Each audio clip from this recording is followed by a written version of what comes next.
You know, I'm wearing my 2017 thumbs down shirt.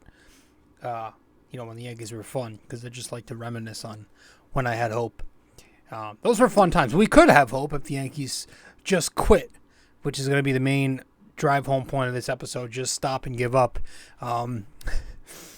If they just did that, we'll talk about that. Let's talk about everything that's going on right now. Episode 545 is this of BD4. Welcome to the show. I'm your host, RJ. Let's get into it. Cue the intro. Welcome to BD4, an RJ Carbone podcast. BD4, where there is no better way to get your Yankees and Knicks analysis. We also do MMA. Yanks every series, Knicks every game, MMA on occasion. BD4 is a 5-star show on Apple Podcasts, also available in video format on YouTube and Spotify. So thanks for stopping by, and we hope you enjoy the show.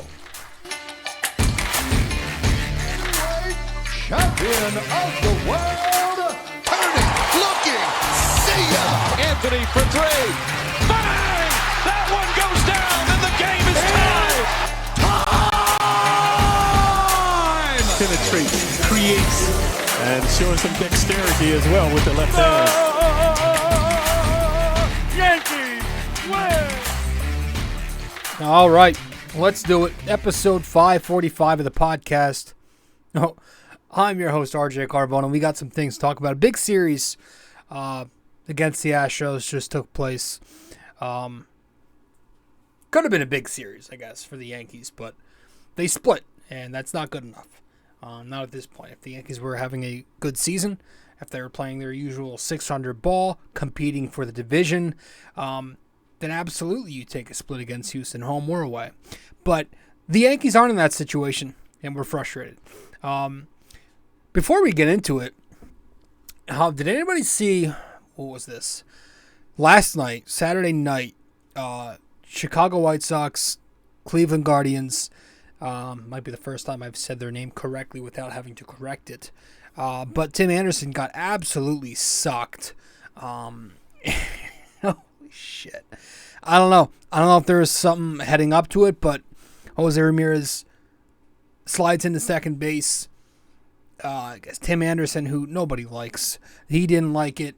The drama queen he was the one to square up first. He threw the first punch, and he ends up getting absolutely sucked, falls on flat on his ass, which, man, watch. If you haven't seen it yet, I don't know where you've been, but watch it. It couldn't have happened to a better guy.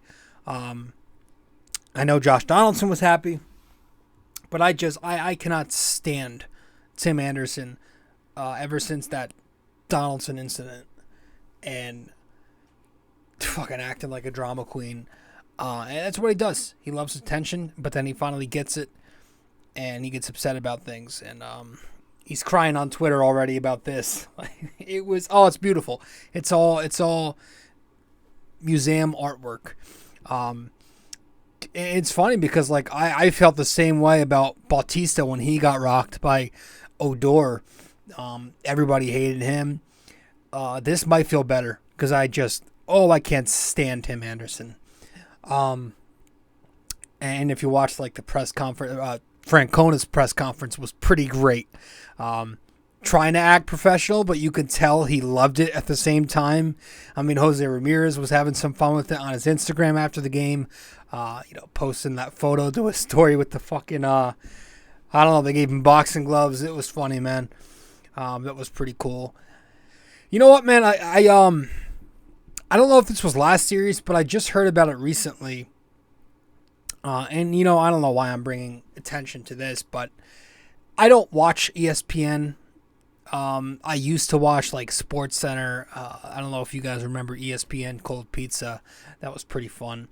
But I haven't watched ESPN since it was relevant and actually about sports, and they actually cared about the content they delivered.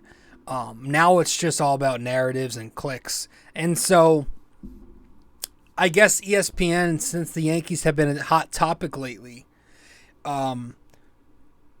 handed Stephen A, an article, or not an article, handed him a script, and they said, hey, talk about this guy, because ESPN probably doesn't know what the fuck they're doing, and they probably think the IKF topic is like, they probably gave him IKF. They don't like that he's playing shortstop. They want him out of there. He probably got last year's storyline about IKF, because for some reason, Stephen A. Smith the other day on his TV show, his reality show, because that's what it is, starts like complaining about the Yankees, trying to fit in and be like, yeah, I'm with you guys. And he starts talking about Isaiah Kiner-Falefa. First of all, he says his name incorrectly about 25 times before Chris Russo in the background has to correct him, and he doesn't even say it correctly. And then he's like, I want him gone. That guy I want. And it's like, that guy hasn't even been a storyline this season. And when people do talk about IKF this year, it's about how much of a bounce back season he's having in this new role. It's everything that ESPN has become. You know, they don't do their homework. And I go back to a few years ago. I just remember they did the same thing when the Knicks were first, like, starting to show signs. And you know what? This might have been before the season they were good, actually.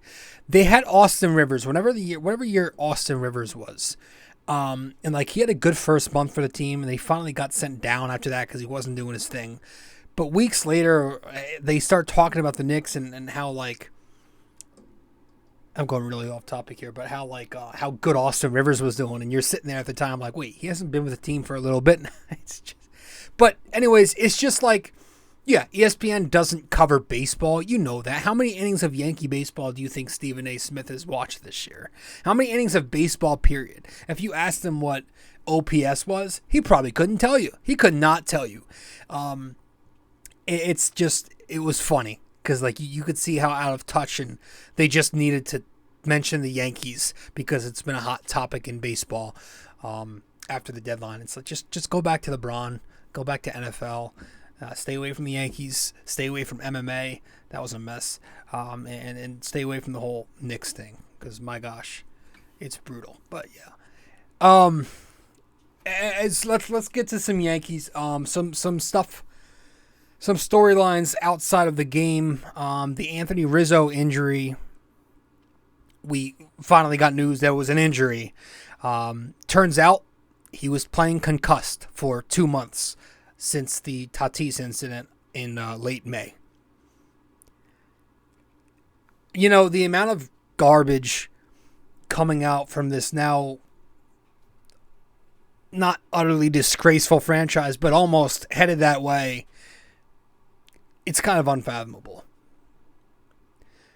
I mean, just the shit that, like, between the whole Judge toe stuff, the German Brito debacle, that led to a whole thing we'll talk about in a second. Then you get this Rizzo news. It's just amazing. Simply amazing the way this season is heading. Just, I mean, shit. This happens so often with injuries and these jackasses. Like the Judge rib injury from a few years ago. They screwed that up. They screwed up the Frankie Montes thing with the shoulder when he comes over, completely ignoring or misreading his medicals. And it's incredible. It's just incredible. I mean, everyone and their mothers knew and said it has to be the Fernando Tatis thing. It has to be the Fernando Tatis thing. And the Yankees, countlessly during this 2-month stretch of Anthony Rizzo being the worst hitter in baseball, kept insisting he was healthy. Boone constantly telling us he's good. And here we are. Thursday, August 3rd, the Yankees announced to the world that they let a guy play Major League Baseball for 2 months with a concussion. I heard that and immediately just cringed from the secondhand embarrassment. Like, I'm embarrassed for my favorite baseball team. But I feel for Anthony. Like, I really hope there's a lawsuit. Like, I hope somebody loses their damn job, goes to damn jail. Like, I really do. Dr. Ahmed, no wonder why Alex Rodriguez hated that guy. I mean, if you hear the comments that Rizzo made, it's disturbing, man. He said he feels hungover when he wakes up.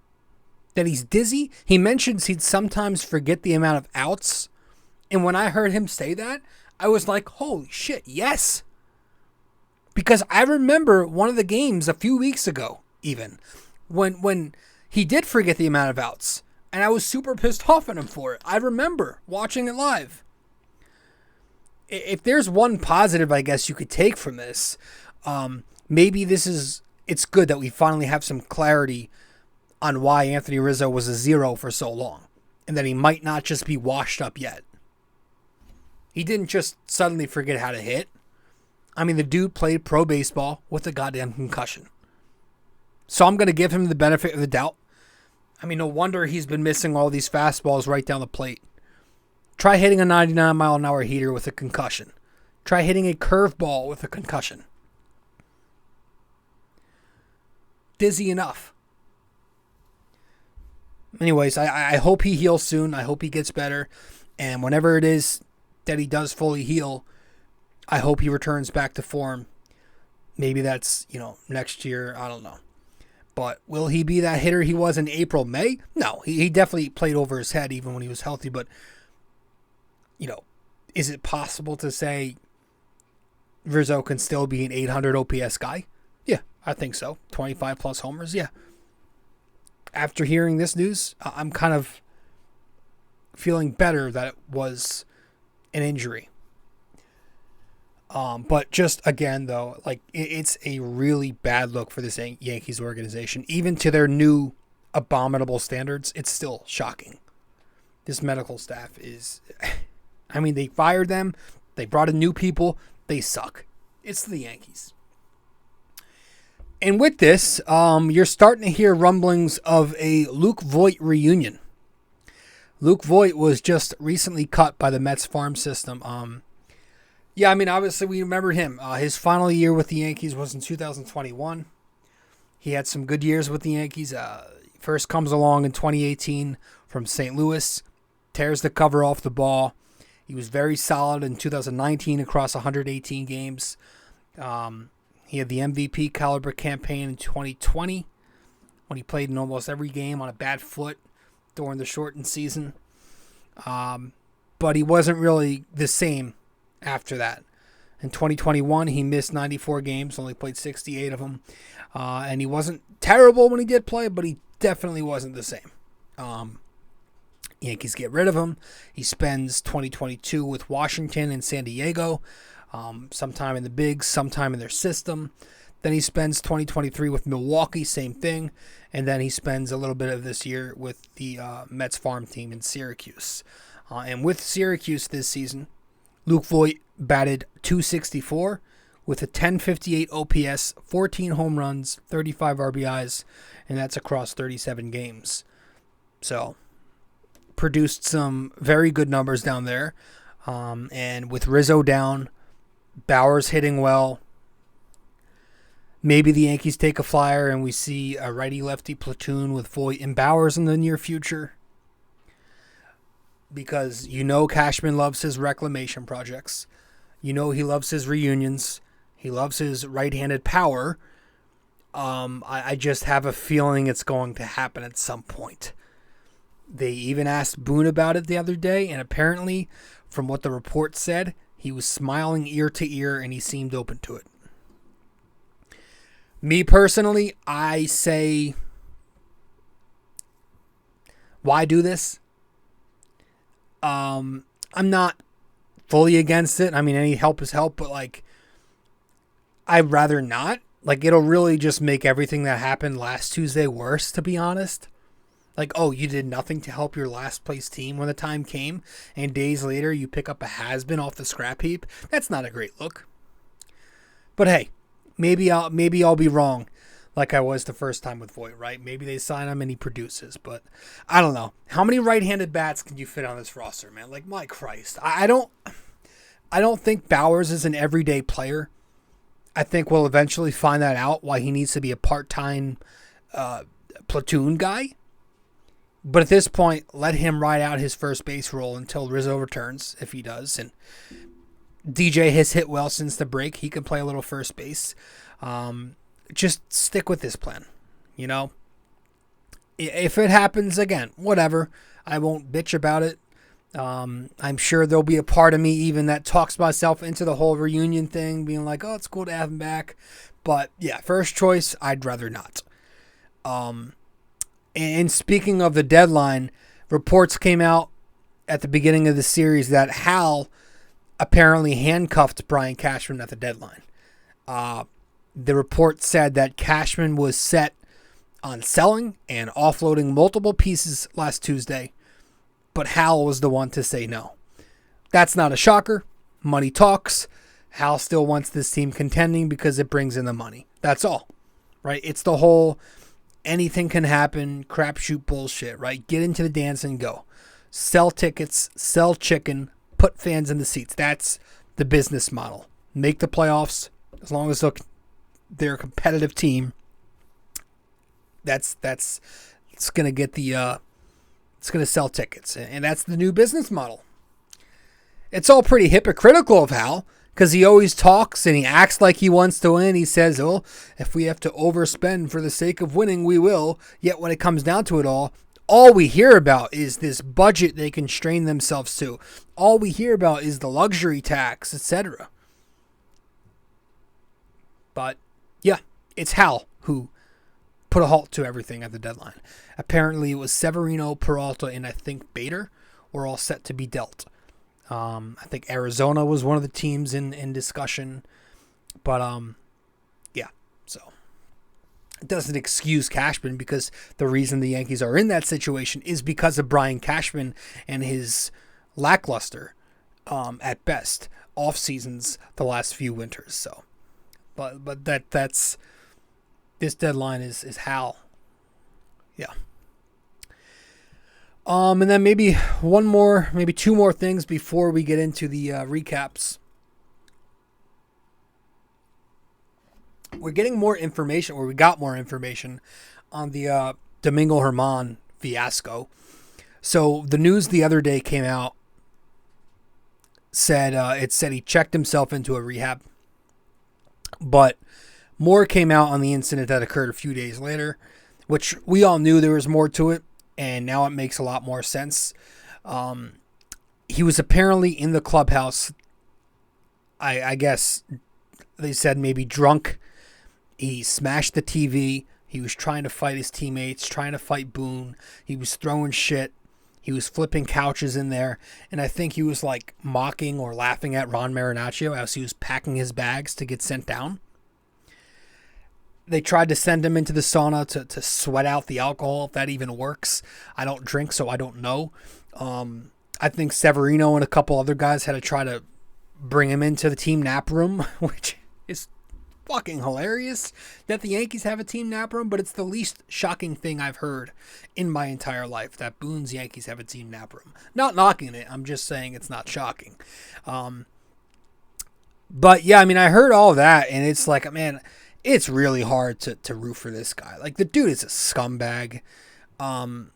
I wish him the best, but I don't want, like, there's no way he's coming back to baseball next year, right? He's obviously getting cut in the winter by the Yankees. You don't act this violent towards your team, your manager, and then come back from that. But that's not breaking news. He'll probably never pitch an inning again in Major League Baseball. I can't see any scenario of him making a comeback. So that happened. And then lastly, before we begin and get into everything, right-handed pitcher Jhony Brito, after the game today on Sunday, as I'm recording, it's Sunday night, August 6th,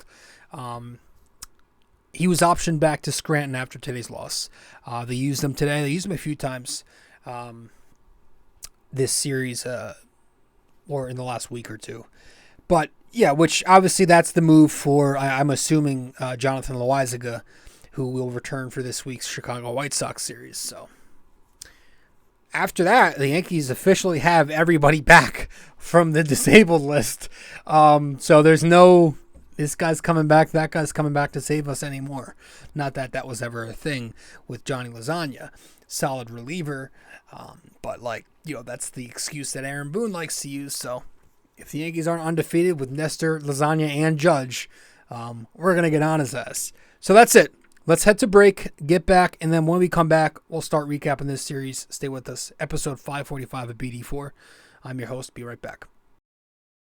We appreciate you sticking around and listening so far. When you have a chance, be sure to open YouTube to subscribe, like, and comment. And if you're already watching on YouTube, be sure to head over to Apple Podcasts and give us a 5-star review. We appreciate your feedback and are always looking to improve. Now, with that all said, let's get you back to the show.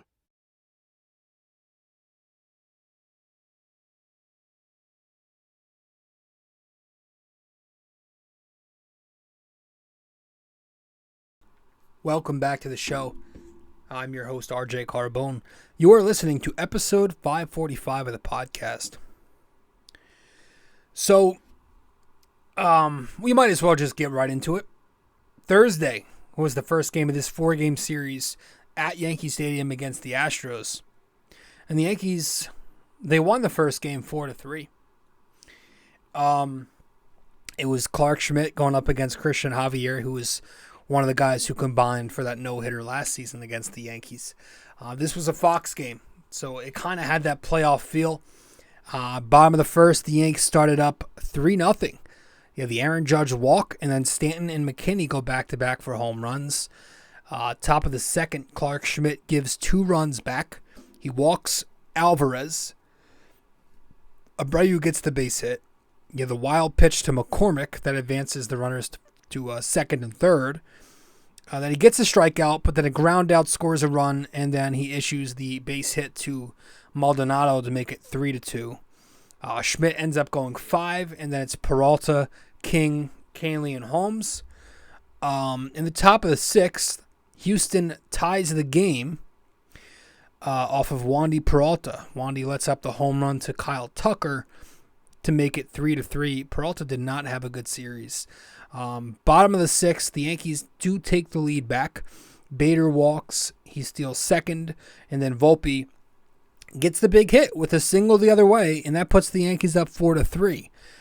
King goes an inning and 2/3. He strikes out 2. Kahnle goes a perfect 8th inning, although the Alvarez flyout did scare me. And then Holmes gets the save in the 9th inning. Altuve makes the final out, and the Yankees win 4-3. 4 runs on 5 hits, couple homers, 6 walks, 8 strikeouts, 1 for 3 in scoring position. It was nice to knock Cristian Javier out of the game in the 5th inning. A lot of deep counts against the Houston Astros pitching in this game. I loved the 6 walks on the night. Yankees were working walks all series.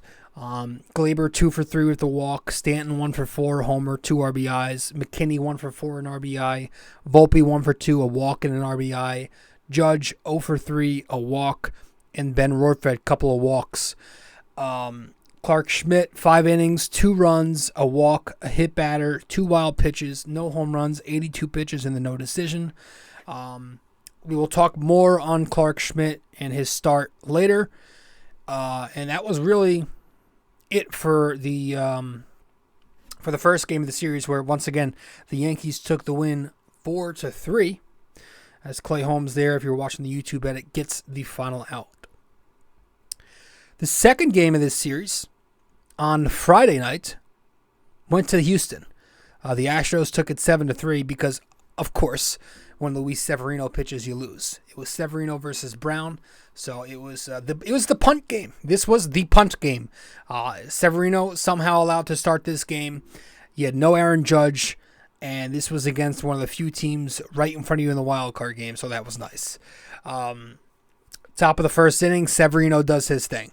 He lets up the leadoff double to Altuve, right on cue with the New York crowd jeering him. And then later he issues a walk to Tucker, and then he leaves the pitch right smack in the middle to Diaz for an opposite field home run. And just like that, in the top of the first inning, it's 3-0 Houston. Bottom of the first inning, the Yankees, they put 2 on base with 1 out, and they get nothing out of it. McKinney almost drives in 2 with what would have been a triple, but Myers makes a very nice play in center field. Top of the second, Severino continues to be a mess. 2 walks issued to the bottom of the order. Then he allows another hit to Altuve. This loads the bases. And then in a 3-ball count to Bregman, he plunks him. And this puts another run across. It's 4-0 Astros. Yanks crack the board in the bottom of the third when Jake Bauers goes the other way. He hits the bottom of the left field foul pole for his solo home run. It's 4-1. Top of the fifth, though, Severino does it once more as a parting gift, where he allows a leadoff bomb to Alvarez, who goes down and gets one on him. It's 5-1 Houston. And then from there, the Yankees insert their official punt pitcher, their punter, in Alberto Abreu. It's when they officially concede. Bottom of the fifth, they do get another. IKF with 2 outs goes the opposite way with a solo shot, makes it 5-2. But in the top of the sixth, the Astros officially put an end to this baseball game. Abreu gets in trouble with first and second 2 outs. Boone pulls him for Nick Ramirez, who walks the bases loaded. Then he hangs a breaking ball to Tucker for the 2-run double. It's 7-2 Houston. Yanks have a chance in the bottom of the seventh, but they do nothing with it. You have the DJ leadoff double. Bader walks for first and second with no outs, but Volpe strikes out. Judge pinch hits, and he strikes out. And then Kiner Falefa, he can't get it done. Bottom of the eighth, the Yanks score one more run on a solo shot. This time it's Stanton to make it 7-3. Thanks, pal. But top of the ninth, Middleton makes his debut for the Yankees in garbage time. He gets 3 quick outs, and then in the bottom of the ninth, the Yankees lose 7-3 as they don't muster up anything. In the game, 3 runs on 8 hits, 3 home runs, 3 walks, 8 strikeouts, 0 for 7 with runners in scoring position. Bauers and LeMahieu had a couple of hits. LeMahieu had a double in there. Bauers, Stanton, Kiner Falefa, home run. Yeah, I mean, multiple opportunities in this one, like all series, for the Yankees to crack open a big inning, but nothing happened. Bottom of the first, he had a shot. Bottom of the seventh, but both times they come up empty. Severino in this game, 4+ innings, 5 runs, 5 hits, 2 home runs, 3 walks, a hit batter, 87 pitches, and the loss. More on Luis Severino later as well. And that's it for game 2, which was again Friday night, where the Yankees lose 7-3. Game 3 of the series, the Yankees won on Saturday 3-1. Nestor Cortes makes his makes his first start since, when did he go down? In May? And then Justin Verlander makes his first start of the season for the Astros after being traded back there, which we all knew would happen. Bottom of the first inning, the Yankees get a chance to score on Verlander, but they get 0. You had 2 outs. Gleyber and Stanton drew a pair of back-to-back walks, but then DJ LeMahieu strikes out on a failed check swing going upstairs in the zone. Bottom 2, the Yankees do score, though, and they strike first. IKF to lead off base hit. Bader doubles off the wall. You have the Volpe sac fly to center field, plus some very good base running by Bader to tag for third. And the Yankees go up 1-0. Top of the third, Altuve finally does what was bound to happen at some point in this series. He goes deep for a game-tying solo home run off of a Nestor Cortes cement mixer cutter. And then the bottom of the third comes and the Yanks screw it up. Stanton gets the 2-out double, and then DJ the base hit to center field. But I'm telling everybody at this time, I'm yelling at the TV, don't send Stanton. But of course, they send Stanton. Dude, the entire universe knows he cannot move his lower body at this point in his career. He's basically paralyzed from the waist down. They're clearly also telling Stanton to jog because they know if Stanton moves his hips left or right the slightest centimeter, he's pulling something. So why send him? How incompetent must you be to make that signal? They send him and stands out by a good 20 feet. I mean, he's halfway from third to home, and the catcher's just waiting for him there. It's oh my gosh. It was one of the most dumb things Luis Rojas could have done, and he managed to pull it off and send him. I was saying the second DJ made contact with that ball that goes to center field, don't send him. keep him at third because we know what's going to happen. They send him, and he's out before he even rounds third. I mean, it was insane. Anyways, Nestor, that's all I'm going to say on that. Nestor Cortes is done after 4 innings with the pitch limit. Hamilton, Canely, King, and then Clay Holmes pitched the rest of the way. Top of the 5th, Ben Rortvedt makes a nice throw. Chas McCormick tries to steal second base, but Rortvedt with a quick release and a strong throw gets him. And then the bottom of the 5th comes and the Yankees take the lead.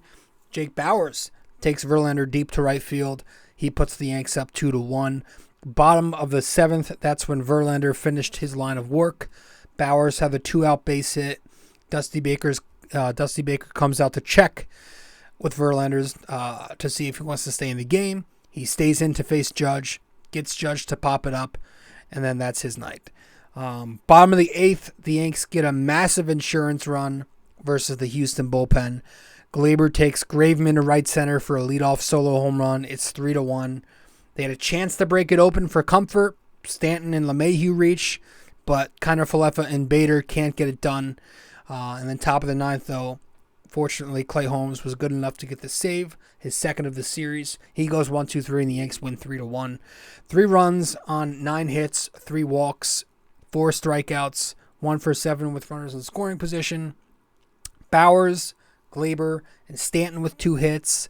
Bauers, Gleyber, and Volpe with RBIs. Obviously, Bauers and Gleyber hit home runs. They let Verlander off the hook again. 7 innings, 2 runs, 4 strikeouts. They had him on the ropes early a few times. Traffic on the bases, high pitch count. But like always, they find a way to get Verlander 7 innings of good baseball. It's funny, man. I was thinking about it. Verlander has been so good with the Houston Astros in what was supposed to be the downside part of his career that it makes you forget about Detroit Tigers Verlander. Like when he had nothing to do with the Yankees, when we could love him, and like we were like, I loved him on the Tigers. And he spent 13 seasons there, 13 seasons with Detroit. And in half of that time with Houston, he's been so elite, you forget that the Detroit part of his career is what made him a Hall of Famer. I think his Houston tenure has just solidified it. It's crazy how good he's been with them. They're doing something right with their analytics. I'm not saying they're cheating with him, but I guess they're just really good with their analytics. On the flip side, Nestor was good in his limited action. 4 innings, 1 run, 1 hit, 1 walk, 8 strikeouts, a homer, 64 pitches. For as limited as he was, he looked very sharp. The velocity was up. He was working quickly like he does. He was attacking with that same formula, right? Fastball heavy, changing eye levels. He was going upstairs.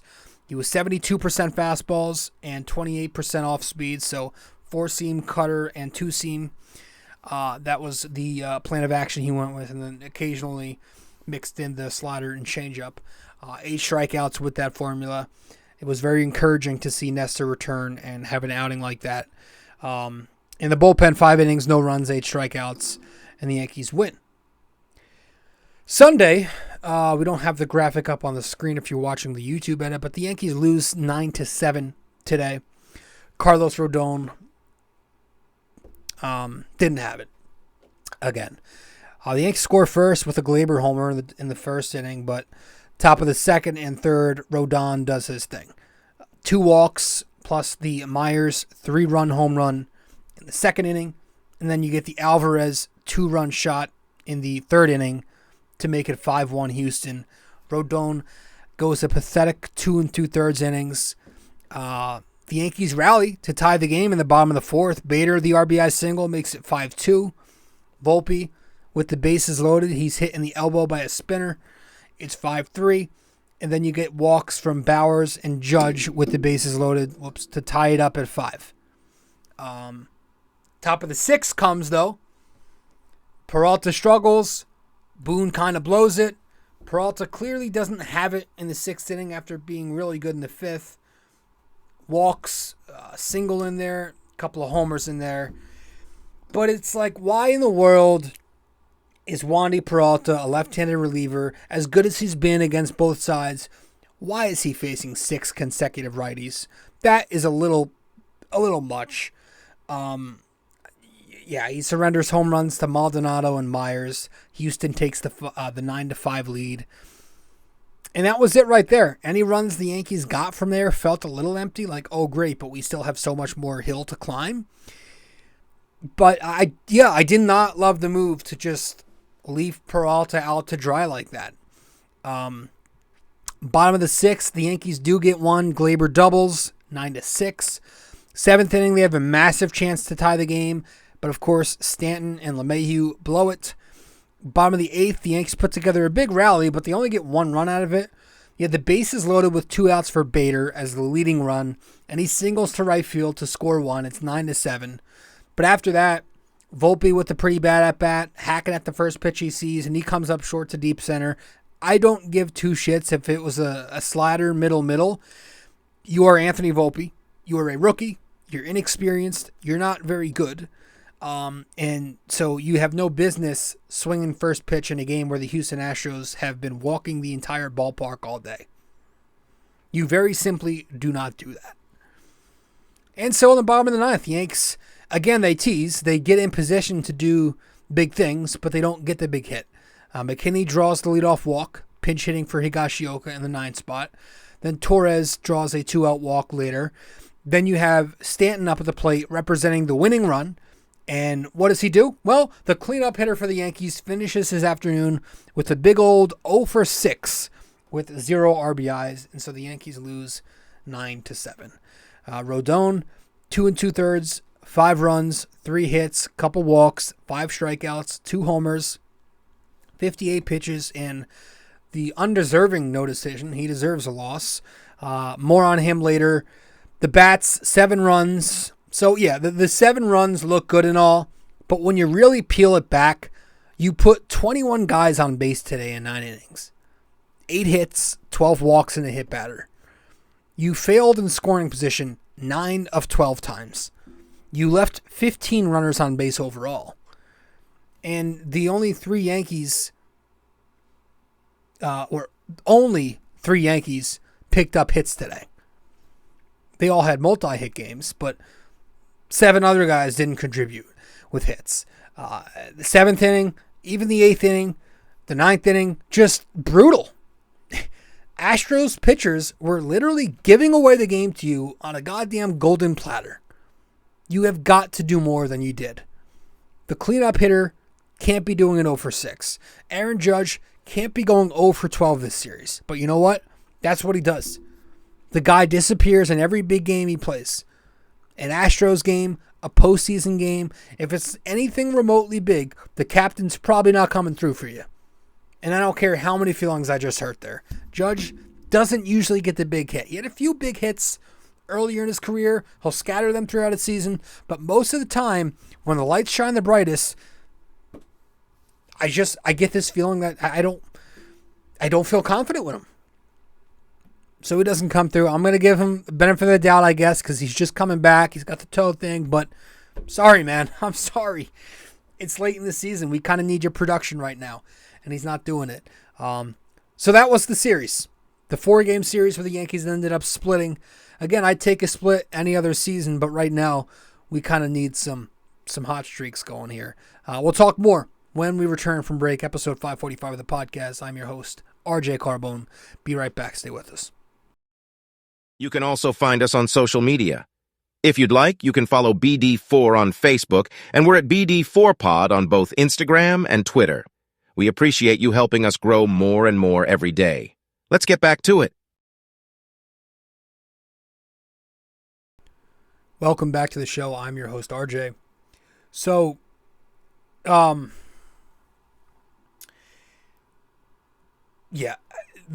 Yankee rotation is a problem. We went into the preseason thinking and saying this rotation had potential to be the best staff in baseball, at worst top 3. Remember? I was saying that constantly. Every Yankees fan on Twitter was calling it the number 1 rotation. If healthy, you got Cole, Sevy, Rodon, Cortez, and a full year of Frankie Montes. Well, outside of Garrett Cole, who has been as advertised, okay, Schmidt has been inadequate number 5, sure. He has a 4.35 ERA. Excuse me. Cortez missed significant time. He wasn't good at the beginning of the season. He looked good on Saturday, though. He has a 4.97 ERA. And let's assume Nestor is going to be somewhere between where he was the last 2 seasons, elite, and where he was earlier this year, lackluster. Like, let's say he's a decent number 3. A 5-and-fly guy who you pull before the 3rd time through, right? Let's say he's that. Is that even enough, though? Is it enough? Because Jhony Brito, who I guess he just got sent down, he sucked anyway. Rodon missed significant time. He's been shit since he's come back. He's got a 7.33 ERA. Severino missed significant time. He's been shit since coming back. He has a 7.74 ERA. I mean, everything has just gone wrong. The rotation has been so the opposite of what everyone hoped and thought it'd be. It's amazing. It's alarming. Carlos Rodon, I don't even know what it is at this point. Whoever, Carlos, 2 2/3 innings today in a make-or-break game for him. He worked a 1-2-3 first. That was exciting, seeing Bregman strike out after the 3-0 count. But after that, it all fell apart once again for him. The guy just, it doesn't seem like he's it. I'm sorry. I'm trying. I really am. And maybe you count this season as a wash for him, trying to come back from injury. Maybe he comes back next year stronger. But I might pay for that down the line, and I would love to. I would be glad to. But right now, I don't see it. He is a laboring machine. If he's getting injured this often, what's to say he's not going to get injured as he gets older? Like, he labors, walks, hits, hitting batters, home runs. The pitch count is always high. There's no rhythm when he's on the mound. He has a poor command of his pitches inside the strike zone. When you miss inside the zone, that's the worst kind of bad command to have. And something that's been scaring me, I've mentioned it a few times, the guy throws 2 pitches. He throws 2 pitches, and I'm supposed to believe he's going to be an elite arm? Fastball, slider, fastball, slider, fastball, slider. It's like, God, you got to flash the curveball once in a while. Just flash it. Show. You got to show. Work with Pettit. We mentioned this already. Add a cutter to your resume. Work with him. Work with Matt Blake. You know, we talked about how he likes adding the changeup to a lot of these guys' arsenals. That's what they've done. Do something. Because that fastball right now, it's not a good pitch. It's not working. Sure, you're throwing it hard, but you're missing with it. And I don't know, man. I don't get the vibe that he's going to be for New York. The guy doesn't seem to control his emotions well. He seems like a fake tough guy, like he tried too hard with the off-season quotes. Says he understands the pressure. He loves the booze, right? He said in the off-season he wished San Francisco was like that or something like that. But then he comes here. He pitches like trash. He gets flack for it from the fans, and he gets into it with the fans, walking off the field. Like, what a phony. What a phony hypocrite. It's crazy. I don't see it, man. I don't see it. And now we got this hamstring issue going on, by the way. He says he's fine. But again, with this Yankees medical staff, it's been a mess. And it's been a mess that's not making me optimistic. This season so far for Rodon, 7.33 ERA, 27 innings, 8 home runs, a 152 whip. Not the guy we thought we were getting. Last year, he had a 2.88 ERA, 178 innings, 12 home runs, and a 103 whip. That is vastly different. Oh, man, this looks bad. And it looks very bad for him, for the Yankees, and for Cashman. Now, did Yankees fans want this move? Sure, I was pumped. But Cashman really sat there and thought he could add Rodon and completely ignore the bats and all would be okay. I mean, really? Shit. Especially with Rodon's injury history, you'd think Cashman would at least have made some other moves to shore things up for some insurance. It's just like we keep talking about potential of this staff, the upside of this rotation. Well, everybody's back now, and we still have automatic losses in 2 of the 5 spots. You're not winning when Rodon and Severino pitch. You're not winning those games. They're automatic losses after the first inning. Severino, my Christ, this guy, you can't keep this guy in the rotation. You can't do that. It's despicable how they let him make another start following the Baltimore game. That should have been the final straw. I mean, after the deadline, you come out and say, oh, you're staying the course and you're in it to win it and you're confident, and then you let this guy pitch for you? Cashman, Boone, total clowns to the highest degree. Master level clowns. A degree in clownery. The guy literally called himself the worst pitcher in baseball after that Baltimore outing. And then you let him come out and make a big start against the Astros? That's terrible for him. The guy's sitting at the bench crying almost after this start. I mean, it's a big start in a game where you're trying to beat the team right in front of you, or not right in front of you, but in front of you in the wild card race.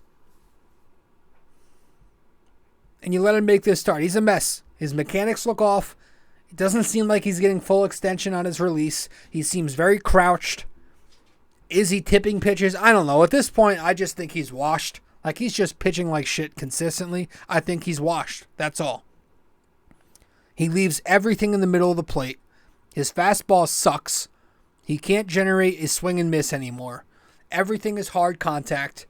He puts traffic on the bases nonstop now with the walks. He hit a batter in this game. He's an absolute mess. And he doesn't deserve to throw another inning for the Yankees. I don't even want him anywhere near the bullpen. Like, I want, unfortunately, Luis Severino to be off the roster. That's what's going to satisfy me. Luis Severino being DFA'd for good and out of my life, that's kind of what I want. It's sad, because I loved this kid. But it's unfortunate because, I mean, I have a feeling that's not going to happen. I have a feeling, at best, the Yankees will either, do the fake DL thing, or they'll throw him in the bullpen. Like, because they don't have the balls or the competence, and they love hanging on to guys forever because of the back of their baseball card, quote unquote, right?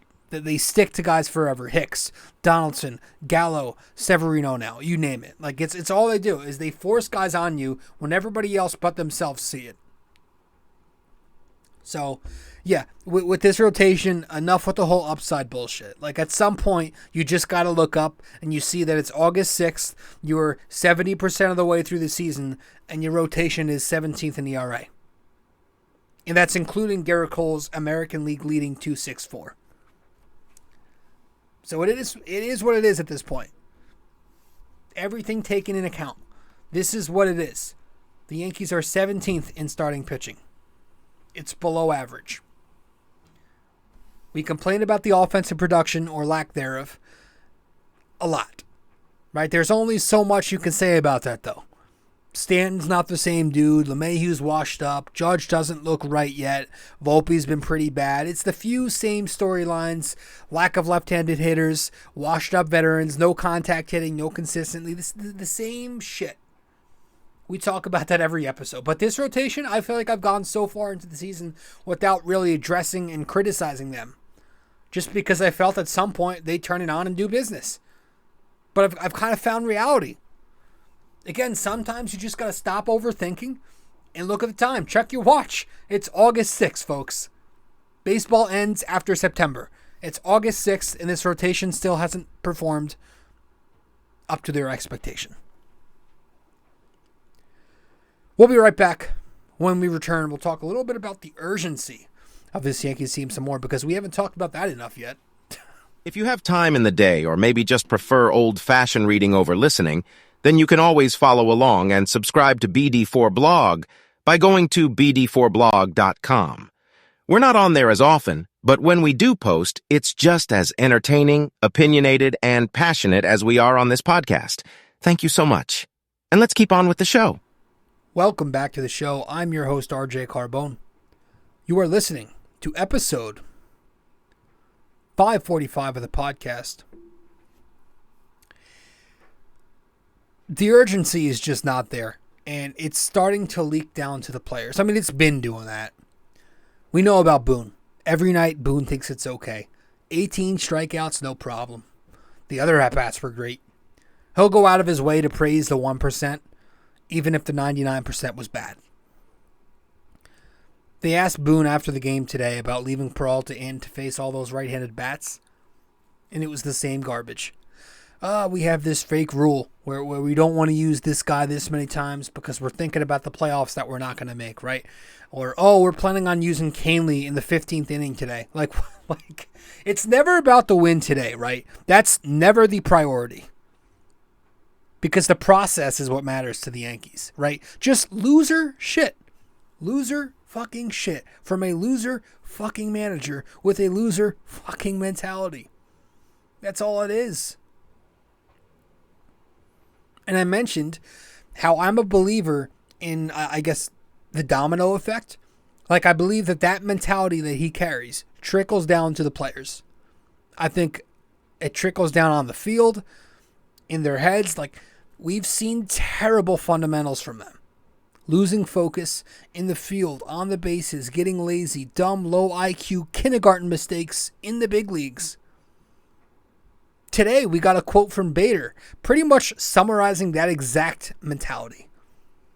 Paraphrasing here, but what he said today was along the lines of, he's not concerned at all. They're not concerned. They love the brand of baseball the Yankees are playing, and they'll win if they play this brand going forward. He said that today after a loss. So when are they going to be concerned? When they're officially eliminated? Because that's pretty easy. Like, what's that point for them? They seem like a bunch of losers. Like, a bunch of losers. And that's very difficult to root for. And pretty easy to root against. I don't like many of these guys. I have a hard time rooting for them, but I have to, because I'm a Yankees fan. But I just, man, this team just needs to stop. They need to stop. Stop trying and give in. I just need them to stop. Stop pretending. Stop messing around. Stop. I said I need 7 or 8 wins on their stretch against Baltimore, Tampa, Houston. The Yankees got 4. Then I said 3 out of 4 against Houston would have done something for my confidence. The Yankees split. And this final game was such a perfect setup for it to be the game of the season. Another one of those. Right, the Yankees are down big. They make a few rallies. They have some guys with massive opportunities to crack open the scoreboard for the big hit of the season. Stanton, Volpe, LeMahieu had chances. Torres, so you can't blame him in the one at-bat where he didn't get a hit. It was frustrating. I can't gain any confidence because this team simply can't gain any momentum. They're allergic to any type of win streak or even a hot streak at this point where they can rattle off 8 of 9 or 9 of 10 or 10 of 12. I'd love to know the last stretch of 10 games where the Yankees won at least 7. All they do is play 500 ball. And I guess that makes sense now, right? Because you look up and that's exactly what their record is. The Yankees, as we stand here tonight, are an abhorrent 58-54. They gained no ground this series and actually lost ground, now 4.5 out of the wild card spot. Which is pathetic in itself, how that's now the new standard we're reaching for. But, yeah, the Yankees are now trying to make the playoffs, and that's what you get when you choose to do 0 at the trade deadline. So, I need them to stop. Because in a competent organization, they probably try doing something progressive and smart and different. They sell at the deadline. But because their name is the New York Yankees, it's all about the brand and the business model. Oh no, we can't sell. We don't want to lose tickets. Any other organization, maybe they even let Judge get the surgery because he doesn't look good. Or they DFA Severino, or at worst, they'll get him out of the rotation, at least. And they promote their young prospects. They let them take these roles. Pereira will play some outfield, right? That's what should be happening right now. The service time thing ends after August 19th. We got to get service time. Bader's not going to be here next year anyway, so why does he have to play every day? Florial, Jason Dominguez, He's heating up. Eli Fishman, the number 2 broadcaster for the Somerset Patriots, tweet earlier tonight, he had one that said Dominguez in his last 24 games, 343 average, 417 on base, 500 slug, 917 OPS, 3 homers, 19 ribbies, 15 runs, and how about 11 stolen bases in those 24 games? He's hitting. I don't expect him to be with the team this year, but let Austin Wells get a chance to catch behind the dish. Let Oswald Peraza back up to play some infield. Let guys come and play up here. Pause. Let guys like Vasquez or Clayton Beater get a shot in this rotation or in the bullpen. Plan for next year. But that's in a competent, well-ran organization where that happens. We're talking about Hal Steinbrenner's Yankees, Brian Cashman's Yankees, and Aaron Boone's Yankees. But who's to say you call these kids up and they start losing a bunch? Who's to say they can't win just as much as this team is, which is 4 games above 500? I don't know. So that's my thing. Stop. Stop pretending, stop acting, and give up. I can't believe I'm saying that, but yeah, at this point, you're not winning shit. Gleyber Torres, tipping my cap to him this series. He gets an award. Yeah, he was great. 8 hits, 571 batting average this 4-game series. A double, 2 homers, 3 RBIs, 4 walks, 1 strikeout only, 4 runs scored, and a 1738 OPS. His average on the year is up to 270. If he gets that OPS into the 800s and he sustains it, most importantly, we'll be talking about a very good Gleyber season, which we haven't done that in a while. It's our 5th time this season tipping our caps to Gleyber. So good for him. And among the starting pitchers, Clarke Schmidt is getting our respect. 5 innings, 2 runs, 4 strikeouts, a walk, 4 hits, 4 singles, 82 pitches, 51 more strikes, and he got the no decision in Game 1 against the Houston Astros. He's having a good year. In this game, he was a little bit wild. This was Thursday. Got off to a rough start, but he settled down and he pitched a strong game. He's got a 3.63 ERA since May. That's 16 starts. And in 15 of those 16 starts, he's given up 3 runs or less. But, yeah, he was good. He mixed it up well with his secondary pitches. He was 35 cutter, and then he went 19 sinker, 15 slider, 13 curve. So, he continues to have himself a decent season for the Yankees, and now that the deadline is passed and he's still here, I'm looking forward to having Clarke Schmidt around as the number 5 in the future. I didn't think he could do it. I didn't. I thought he was a platoon righty-on-righty guy out of the bullpen. I didn't think he could get lefties out. I didn't think he could start with the whole 3rd time through the order thing. And those are still some of his deficiencies for sure. But he's pitched well enough to be able to navigate around those flaws and be a decent number 5. So it's the 5th time this season where Clarke is getting an award, tipping our caps to him. And then in the bullpen. Why not? Give it to Keynan Middleton. Keynan Middleton debuted for the Yankees. He was their big acquisition at the deadline. He pitched this series, and he did well. 3 innings of perfect baseball, 5 strikeouts, 2 no decisions, but he was great. I don't know much about this kid other than he's a rental who was having a so-so season with Chicago. But, yeah, I wouldn't be shocked if he found something here and he started pitching well, because that's what the Yankees do. They use their analytics very well when it comes to pitching. Again, Matt Blake's done well with the guys, and so, yeah, Cashman's good at finding relievers, so credit there.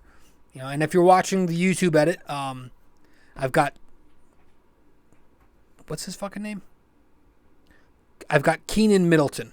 Keynan in a Chicago White Sox uniform, because I couldn't find a graphic with him in a Yankee uniform yet. But, yeah, and this will obviously be his first time, our first time tipping our caps to Keynan Middleton. If you want to end on a positive, let's nitpick here and try to find some good stuff. Couple guys hitting. There are some guys hitting. Jake Bauers might be a keeper. I was tough on Jake Bauers at first, but he's quietly having a good season with the Yankees. and in any other season where the Yankees at least give you false hope, he's getting the recognition that guys like Gio Urshela had, Luke Voit had, Cameron Maybin had. But unfortunately, the Yankees aren't playing well this season, so he's not really getting that recognition. But he's been good. He's provided good run production, extra base hit guy, solid eye at the plate, and a good swing, a very good swing. He's got an 810 OPS on the year, 14 doubles, 11 home runs, 25 RBIs, 21 walks, 60 games. He's got a nice lefty swing, perfect for that short porch. He hit one on the second deck this series. And I think he's a perfect guy to keep around in the future as a platoon lefty bat to come off the bench and occasionally start.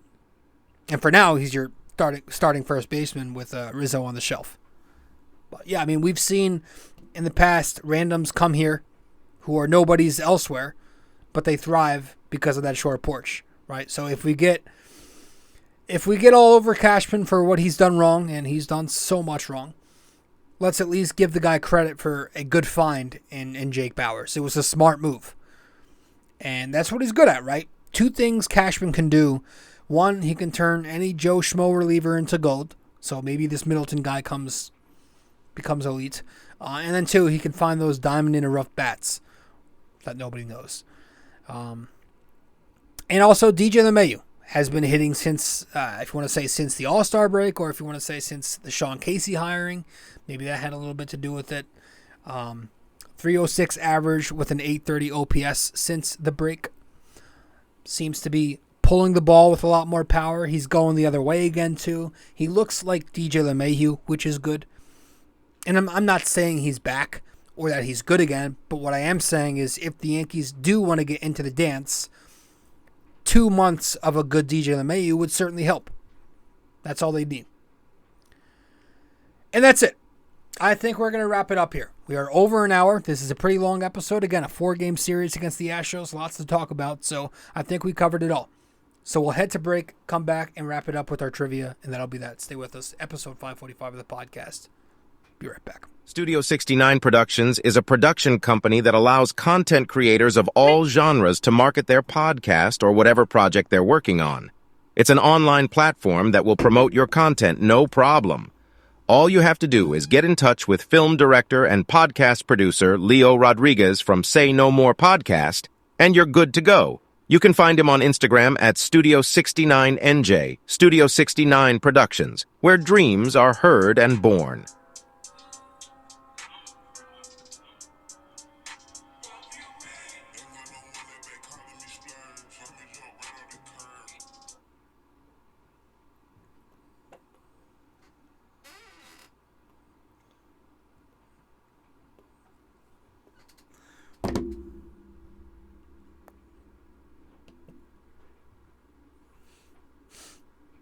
Sorry about that. I was fucking watching my Instagram. I forgot I had the mic on. Not on mute. It was on mute. I was watching the Jose Ramirez punch again. All right, let's wrap this up with our trivia question. Let's get to it.